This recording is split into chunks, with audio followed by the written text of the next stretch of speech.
Hello everybody and welcome to the Stanley Parable. This is a video cut straight out of the live stream. I hope you enjoy it. Let's see.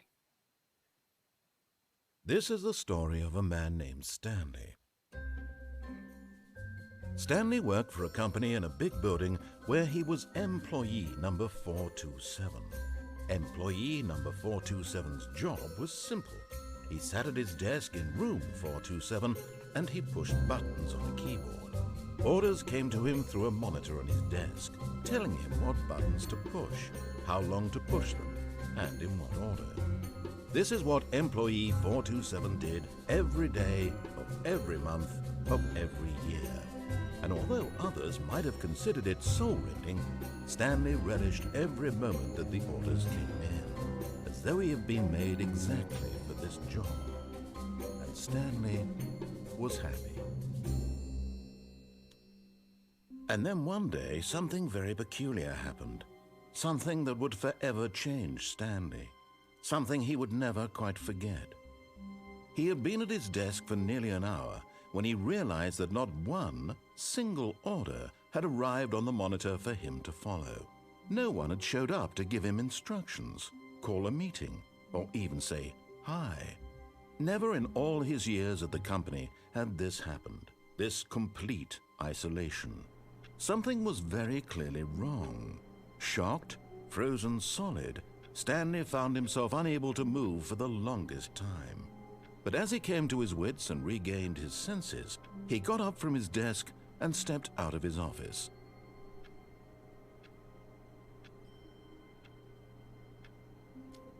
I like this. I like the story already. Ooh. Okay, what we got?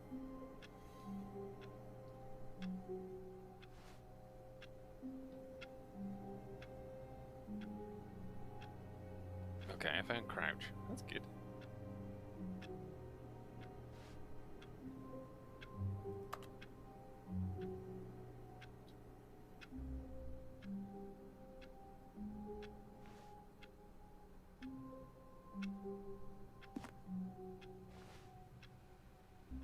All of his co-workers were gone. What could it mean? Stanley decided to go to the meeting room. Perhaps he had simply missed a memo.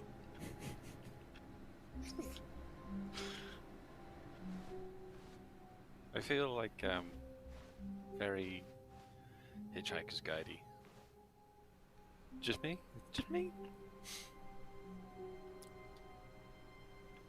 Saint did say she was cooking, so she might be AFK in terms of replying to messages instantly. I'm gonna have to change. I need a bit more mouse sensitivity.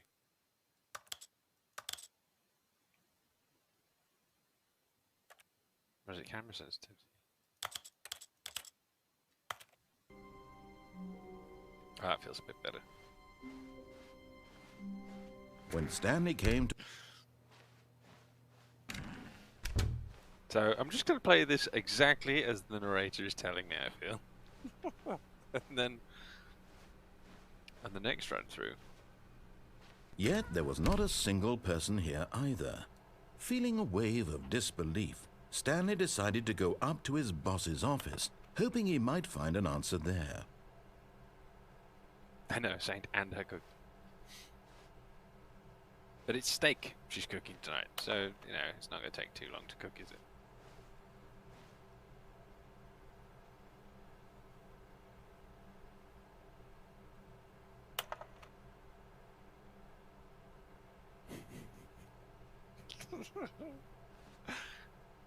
Oh, I love this. I haven't even got into this, and I love this.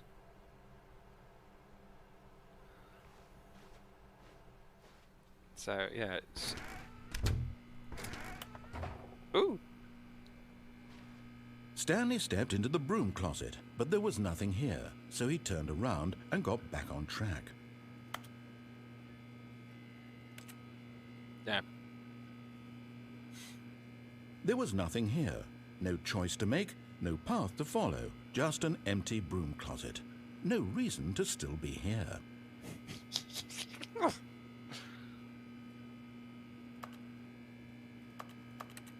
It was baffling that Stanley was still just sitting in the broom closet. He wasn't even doing anything. At least if there was something to interact with, he'd be justified in coming to a staircase. Stanley walked upstairs to his boss's office. Tell you this game is very, very kindly bought by Saint.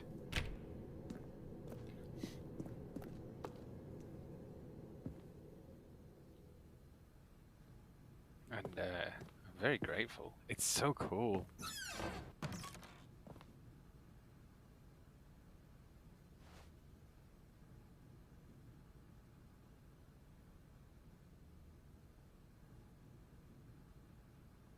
Extreme bathrooms.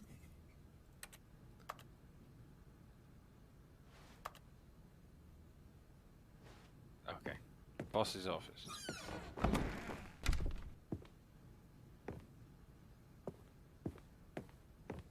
Stepping into his manager's office, Stanley was once again stunned to discover not an indication of any human life. Shocked, unraveled, Stanley wondered in disbelief who orchestrated this. What dark secret was being held from him? What he could not have known was that the keypad behind the boss's desk guarded the terrible truth that his boss had been keeping from him. And so the boss had assigned it an extra secret PIN number, 2845. But of course, Stanley couldn't possibly have known this.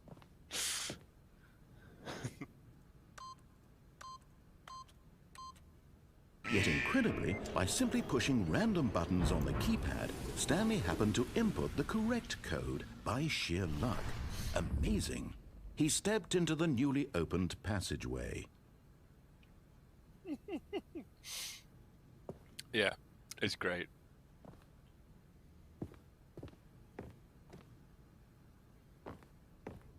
Oh my god, it's so superliminal, isn't it?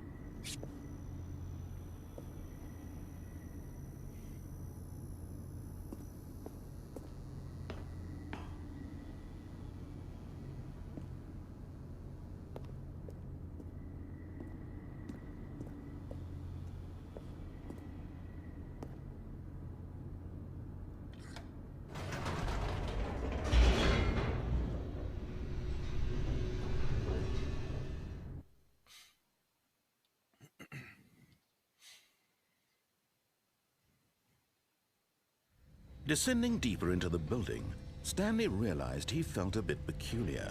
It was a stirring of emotion in his chest, as though he felt more free to think for himself, to question the nature of his job.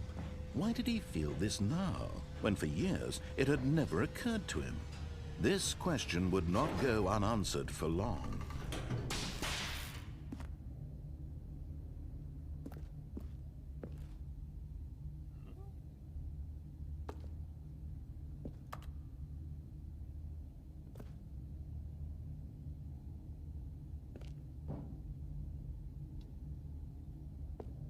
Stanley walked straight ahead through the large door that read Mind Control Facility. Escape.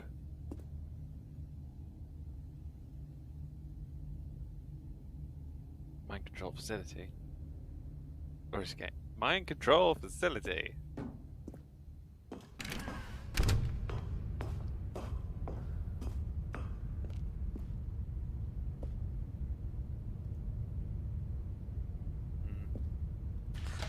The lights rose on an enormous room packed with television screens. What horrible secret did this place hold? Stanley thought to himself.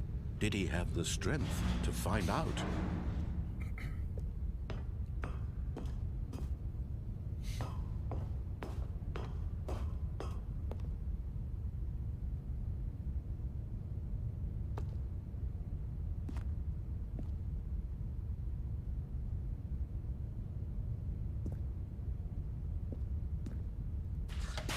Now the monitors jumped to life, their true nature revealed. Each bore the number of an employee in the building, Stanley's co-workers.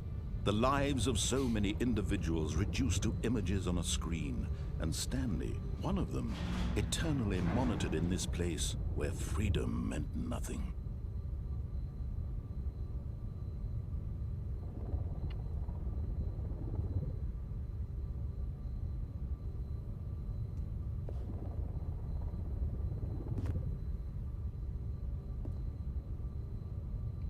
Oh, another walkway. Cool.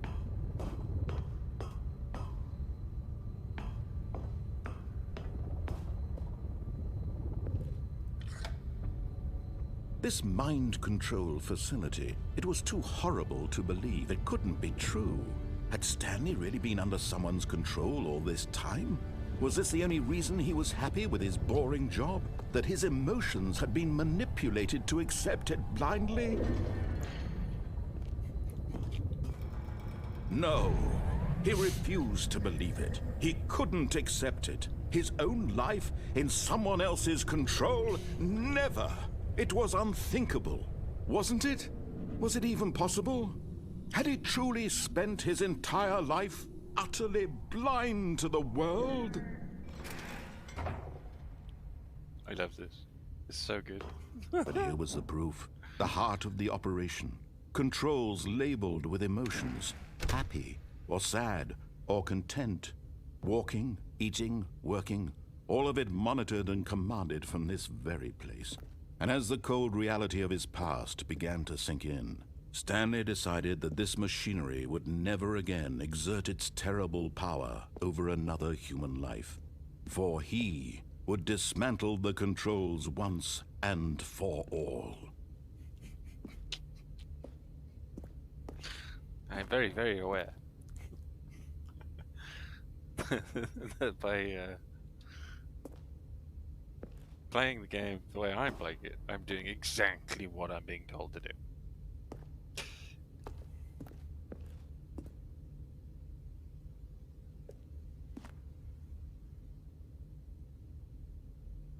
Which is funny.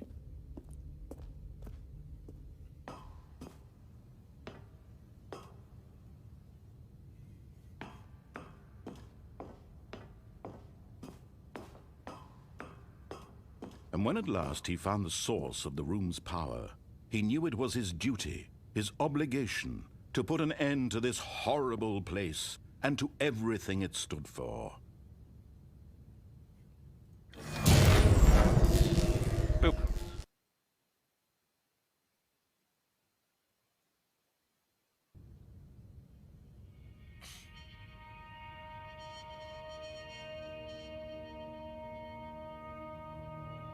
Blackness and a rising chill of uncertainty. Was it over? Yes. He had won. He had defeated the machine, unshackled himself from someone else's command. Freedom was mere moments away. And yet, even as the immense door slowly opened, Stanley reflected on how many puzzles still lay unsolved. Where had his co-workers gone? How had he been freed from the machine's grasp? What other mysteries did this strange building hold? But as sunlight streamed into the chamber, he realized none of this mattered to him, for it was not knowledge or even power that he had been seeking, but happiness. Perhaps his goal had not been to understand, but to let go. No longer would anyone tell him where to go, what to do, or how to feel. Whatever life he lives, it will be his. And that was all he needed to know. It was perhaps the only thing worth knowing. Stanley stepped through the open door.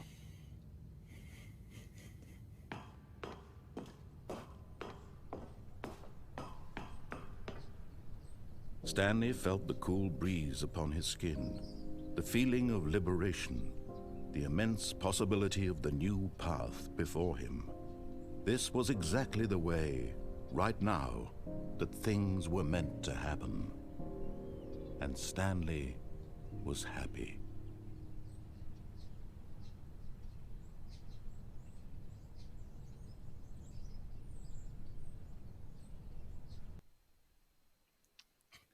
That was the end. I just got an achievement that said beat the game. Right.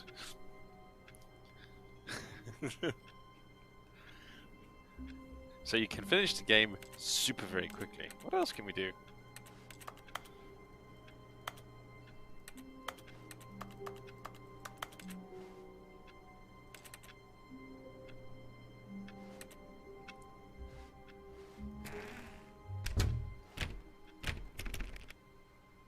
Once you made the decision, that's it. Once the door is closed, the door is closed. All of his co-workers were gone. What could it mean? Stanley decided to go to the meeting room. Perhaps he had simply missed a memo. No matter how hard Stanley looked, he couldn't find a trace of... Stanley went around touching every little thing in the office, but it didn't make a single difference, nor did it advance the story in any way. Oh. I turned the computer off. But that's it. That's all I could do.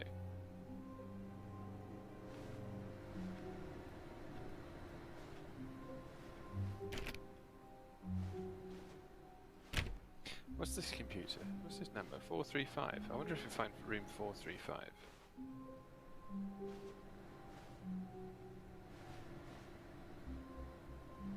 Or is that what it means? Those numbers are the workstations.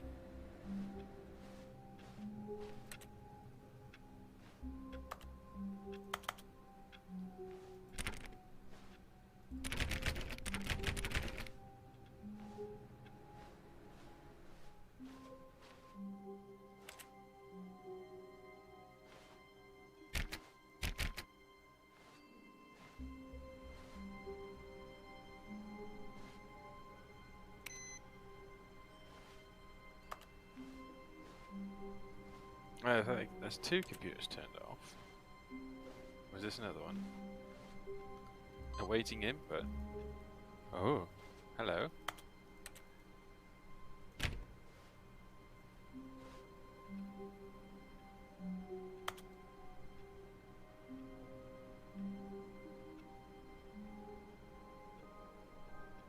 What are the controls actually?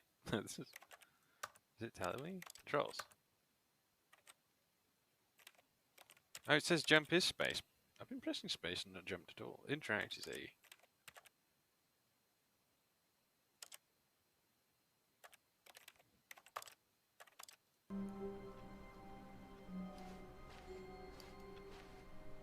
Space is not jumping.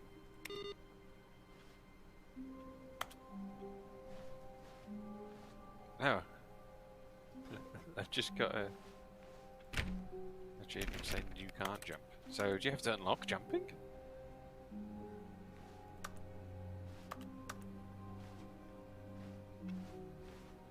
Stanley clicked on literally every single door in the office because he doesn't pick up well on cues from his environment.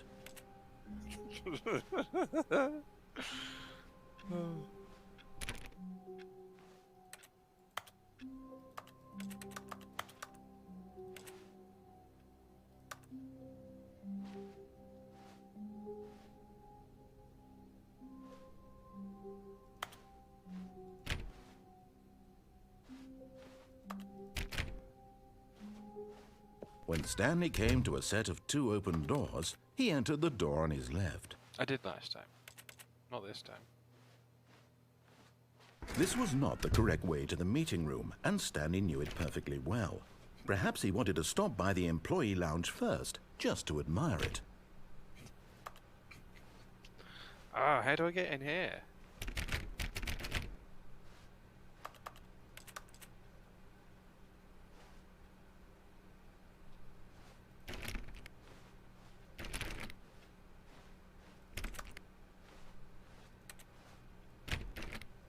I wonder, do I find keys to open these doors? Ah, yes, truly a room worth admiring. It had really been worth the detour after all, just to spend a few moments here in this immaculate, beautifully constructed room. Stanley simply stood here, drinking it all in.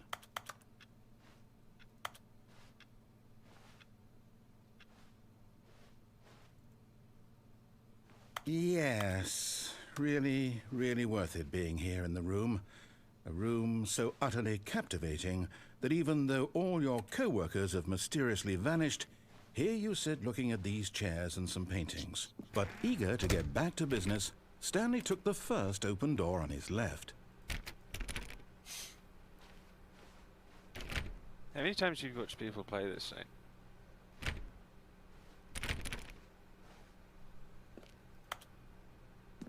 Stanley was so bad at following directions, it's incredible he wasn't fired years ago.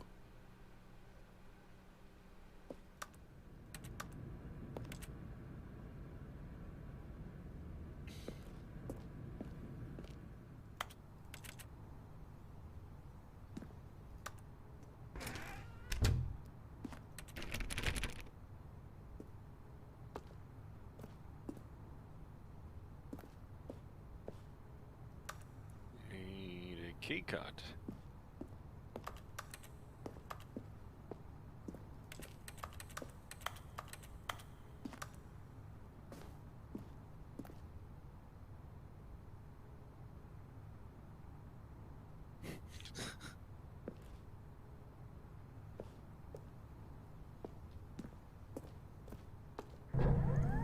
Look, Stanley, I think perhaps we've gotten off on the wrong foot here.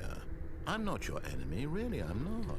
I realize that investing your trust in someone else can be difficult, but the fact is that the story has been about nothing but you all this time. There's someone you've been neglecting, Stanley. Someone you've forgotten about. Please, stop trying to make every decision by yourself. Now, I'm not asking for me, I'm asking for her. Ooh.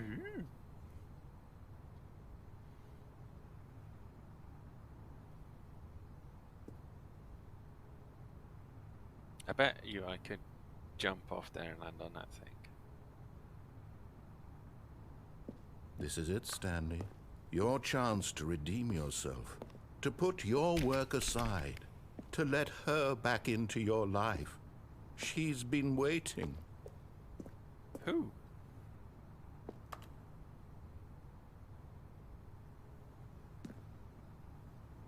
What's it say? Something may contain information.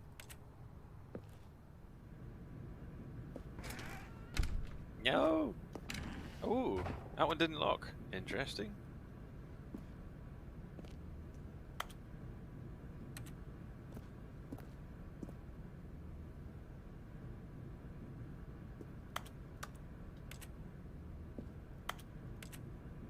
I wonder how many endings and things there are in the game itself.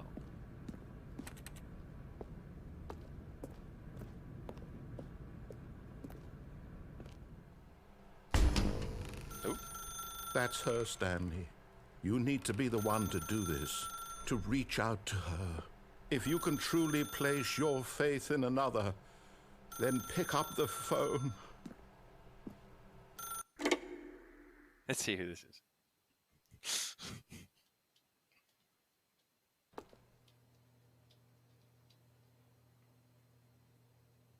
Oh, Stanley, is that you?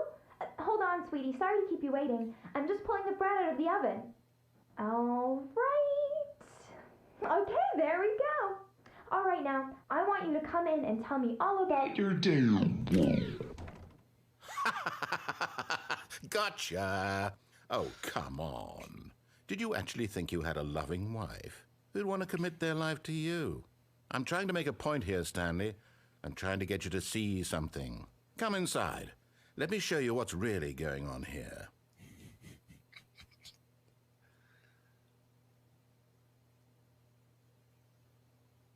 Oh, I see. This is a very sad story about the death of a man named Stanley. What?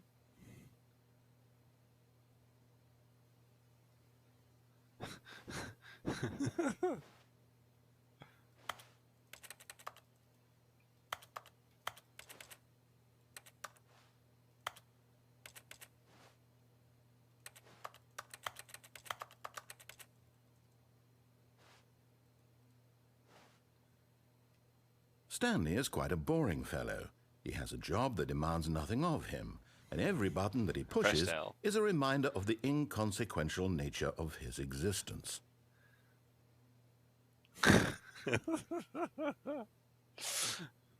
Look at him there, pushing buttons, doing exactly what he's told to do. Now he's pushing a button. Now he's eating lunch. Now he's going home. Now he's coming back to work. One might even feel sorry for him, except that he's chosen this life.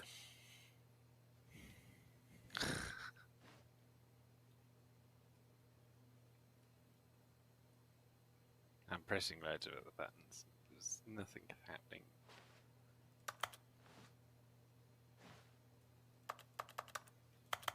I gotta press V.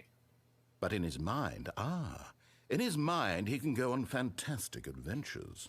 From behind his desk, Stanley dreamed of wild expeditions into the unknown, fantastic discoveries of new lands. It was wonderful, and each day that he returned to work was a reminder that none of it would ever happen to him.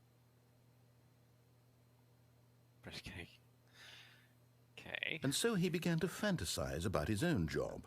First, he imagined that one day while at work, he stepped up from his desk to realize that all of his co-workers, his boss, everyone in the building had suddenly vanished off the face of the earth. The thought excited him terribly. Press V to spend time with the boys. Okay. So he went further. He imagined that he came to 2 open doors and that he could go through either. At last, choice. It barely even mattered what lay behind each door. The mere thought that his decisions would mean something was almost too wonderful to behold. Z. As he wandered through this fantasy world, he began to fill it with many possible paths and destinations. Down one path lay an enormous round room with monitors and mind controls. Oh. And down another was a yellow line that weaved in many directions. What happened to and the down room? another was a game with a baby. And he Where's the called kitchen it gone? the Stanley Parable.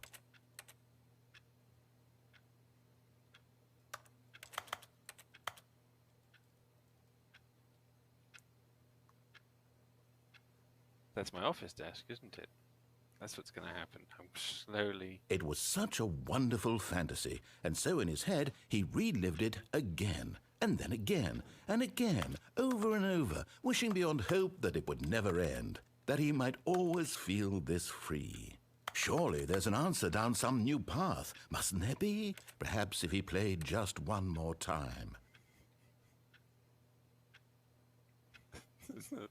Okay. But there is no answer. How could there possibly be? In reality, all he's doing is pushing the same buttons he always has. Nothing has changed.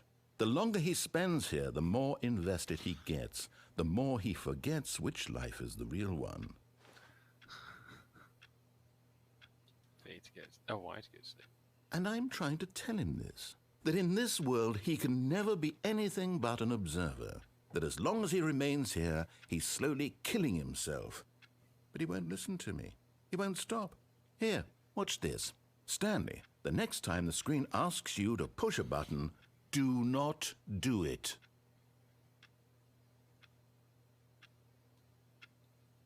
Let's not do it.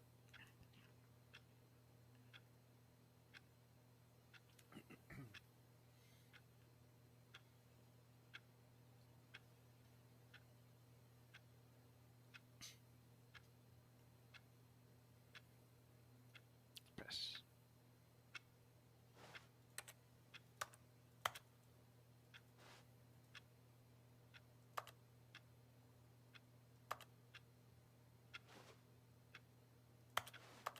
Nah, I'm gonna press J. You see? Can he just not hear me? How can I tell him in a way that he'll understand that every second he remains here, he's electing to kill himself? How can I get him to see what I see? How can I make him look at himself? Press O. I suppose I can't, not in the way I want him to. But I don't make the rules. I simply play to my intended purpose, the same as Stanley. We're not so different, I suppose. I'll try once more to convey all this to him. I'm compelled to. I must. Perhaps, well, maybe this time he'll see. Maybe this time. And I tried again, and Stanley pushed a button.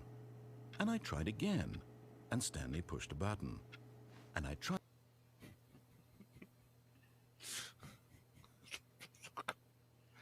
This is rather dark. It's dark.